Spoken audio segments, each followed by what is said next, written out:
Hey Magic players, this is Ben with MTG Frontier Guide, and today we're doing our first deck tech with the Amonkhet set, and it's going to be Naya Humans. Okay, so we're going to start the deck out with 4 copies of Collected Company. Collected Company is 1 green and 3 generic. It's an instant speed spell that lets us look at the top 6 cards of our library, and then we can put 2 creature cards from among them onto the battlefield with converted mana cost 3 or less. So obviously we're going to run a lot of creatures in the deck. It's going to be very creature heavy. If you've watched some of the other deck techs, you'll know that I love Collected Company. So we'll get this started with that. Okay, so we'll move into our 1-drop creatures. We're running 4 copies of Warden of the First Tree. He's a 1/1, and he has basically like level up like some of the older cards. You pay 1 white and 1 generic, and he becomes a 3/3 creature. After that, you pay 2 generic and 2 white, and he gets trample and lifelink. And then his next level is 3 generic and 3 white, and you get to put 5+1/+1 counters on him. Now that last one can be done as many times as you have the mana for it, so he stays relevant in both the early game and the late game as well. Then we have 4 copies of Monastery Swiftspear. She's a 1-drop, 1 red, 1/2. She has haste and she has prowess, so whenever you cast a non-creature spell, she gets +1/+1 until the end of turn. And then we have 3 copies of Thraben Inspector. When Thraben Inspector enters the battlefield, you get to investigate, so you get to put a clue token out. And it's also a 1/2 creature as well, so it can block things with only 1 power. And the extra clue provides a pretty relevant card draw later on in the game as well. So once again, it's just a great all-around creature. Next up in the 2-drop slot, we get our first Amonkhet card. It's going to be 3 copies of Harsh Mentor. He's a 1 red, 1 generic, 2/2 creature, and he has the ability that whenever an opponent activates an ability of an artifact, creature, or land on the battlefield, if it isn't a mana ability, then Harsh Mentor deals 2 damage to that player. So this affects things like fetch lands, Jace activations, Tassiger, crewing vehicles. He's very relevant, especially in a format with fetch lands, because it costs an opponent 3 life to crack a fetch land at that point. Then we have 3 copies of another new Amonkhet card. It's going to be Honored Crop Captain. She's a 1 red and 1 white mana. She's a 3/2, and whenever it attacks, other attacking creatures you control get +1/+0 until the end of turn. So she pumps up the team whenever she attacks, and she's pretty good size at 2 mana. And then we have 4 copies of Thalia's Lieutenant, because we are running a bunch of humans. Thalia's Lieutenant is a 1 generic, 1 white, 1/1 creature, and when it enters the battlefield, you get to put a +1/+1 counter on each other human you control. And whenever another human enters the battlefield under your control, you get to put a +1/+1 counter on Thalia's Lieutenant. Okay, so in the 3-drop slot, we're running 3 copies of Tireless Tracker.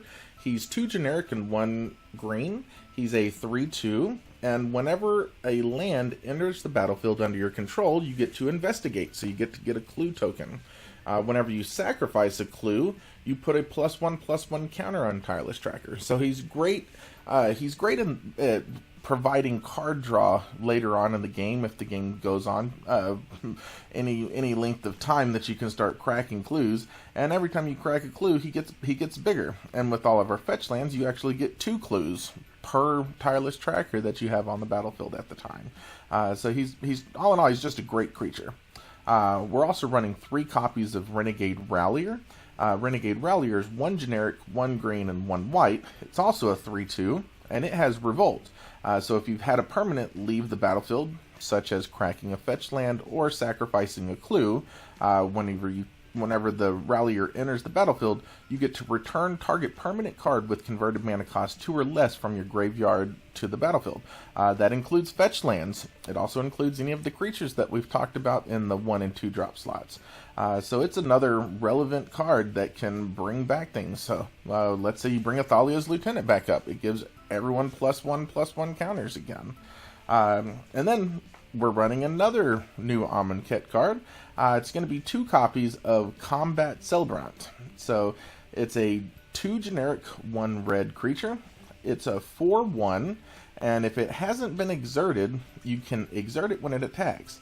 When you do, you untap all of your other creatures you control, and then after this phase, there's another combat phase. So you can swing in with the team, you exert him, and then you get to untap all of your other creatures, and then after the combat's over, you get to swing in with the team again. So if you have things that have pumped the team up, like the new Honored Crop Captain, then it gets to pump the team up again that haven't died from the first attack.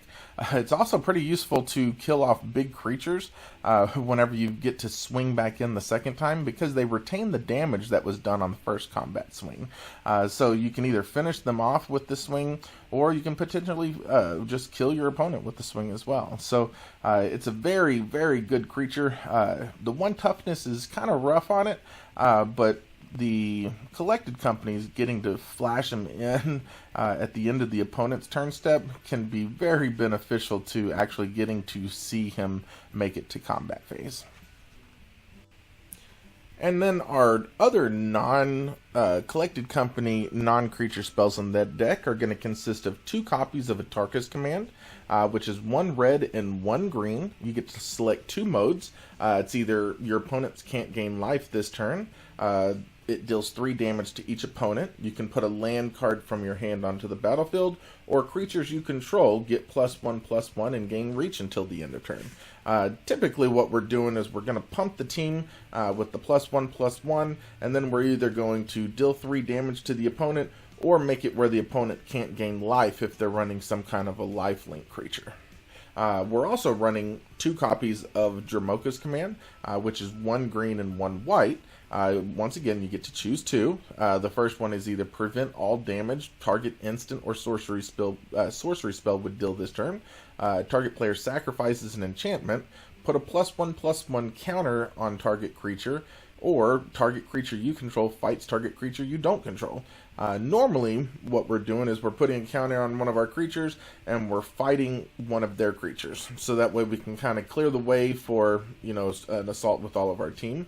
It is also useful, though, if they're running any kind of like red burn type spells, or possibly mass burn to get rid of all of our creatures, to hold on to it to use the prevent all damage target instant or sorcery spell would deal, and then also either fight or put a +1 counter on something. So, and then we also have that, enchantment option if they're running any kind of relevant enchantments that you might want to get rid of. So it's a very versatile card.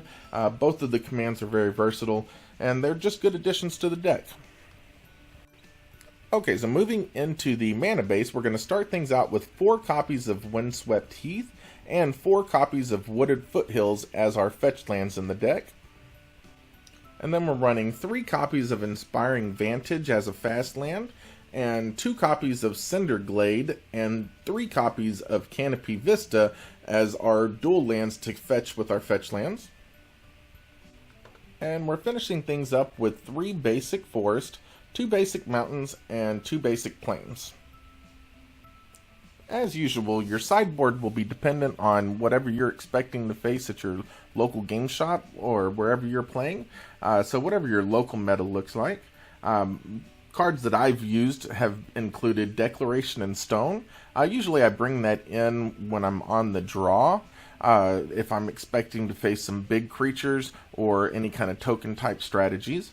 I've also used Hallowed Moonlight in decks that are running things like Collected Company or any kind of graveyard recursion, or even token generating spells. Also, Tormod's Crypt, I probably say it every week, but if they're running any kind of graveyard shenanigans, Tormod's Crypt is just an auto include for the sideboard. It gets rid of everything at the low cost of 0. And then also Radiant Flames is very versatile because it can scale from 1 damage to 3 damage to all creatures. So depending on what our mana base is looking like when we want to cast it, we can have the option of not killing all of our stuff if we don't want to, and still wiping out a bunch of 1 toughness creatures, especially if we've played like Thalia's Lieutenant and given our creatures +1/+1 counters or something, so they have, higher toughness than what we're wanting to deal damage with. Well, that's it for the deck today. I hope you enjoyed watching it. We definitely thank you for your time. If you enjoyed it, make sure you hit that like button. Share it if you'd like to share it. Subscribe if you haven't subscribed already. It helps us out a great deal. Leave us some feedback. Let us know what you want to see in the deck text. If there's something specific, some kind of a build or something like that, we'll definitely try to work it in. Let us know if you've run any of the decks. If you've run this one, how'd it run? You know, what kind of stuff you're seeing whenever you're playing at your local game shops.